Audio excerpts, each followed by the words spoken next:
So I was number 3, apparatus of physical quantities of a particle system. Then the first we see the table of contents. The first we say about apparatus of physical quantities of particle system. The third is the examples and the conclusion.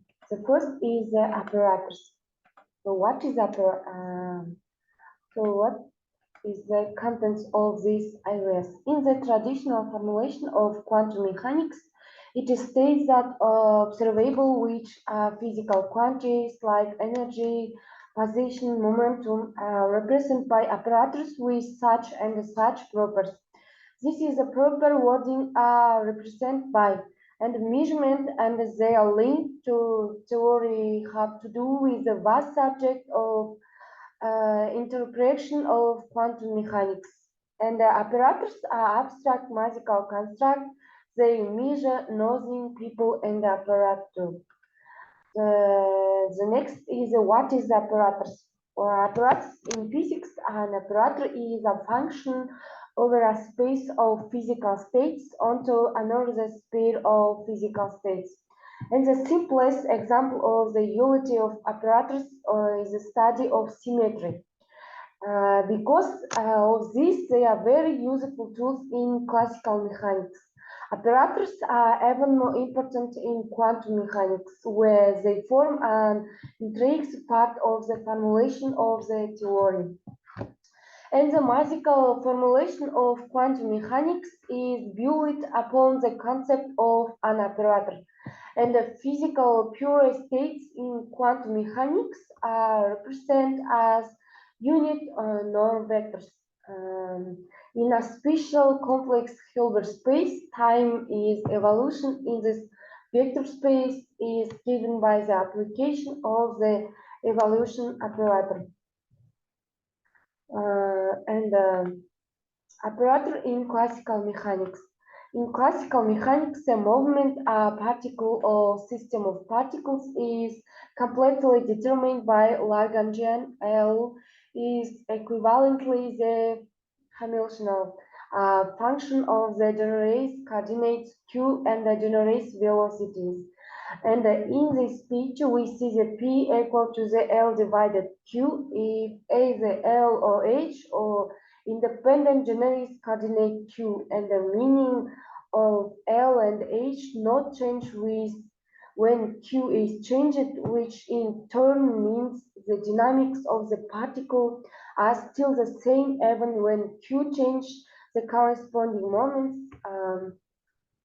conjugate to those coordinates will be conserved. And apparatus in classical mechanics are related to symmetries and more technology when H is environment under the action of certain group in transformation. And in this picture, we see that this formulation, the elements of G are physical apparatus which are physical states among themselves. And the next picture, we see the table of classical mechanics, mechanical apparatus. The first is the translational symmetry, time translation symmetry, notational invariance is a transformation. And the next is the X, UT0, R is the apparatus, and the positions and the momentum we see is this picture. The next is the apparatus of physical quantities of a particle system. So we know the postulate, the correspondence principle, an observable in a dynamic variable of a system that can be experimental measure, position, momentum, and the kinetic energy. And in systems governed by classical mechanics, it's a real valued functions. However, in quantum physics, every observable in quantum mechanics is represented by independent apparatus that is used to obtain physical information about the observable from the wave function. It's a general principle of quantum mechanics that there is an apparatus for every physical observable. In this picture, we see the classical dynamical variables such as x and p are represented in quantum mechanics by linear operators which act as the leveling functions. And the operator for position of a particle in 3 dimensions is just the set of coordinates x, y, and z, which is written as vector r equal to the x, y, z. This equal to the xi plus yg plus zt. And the operator for a component of linear momentum is p equal to the h d divided dx.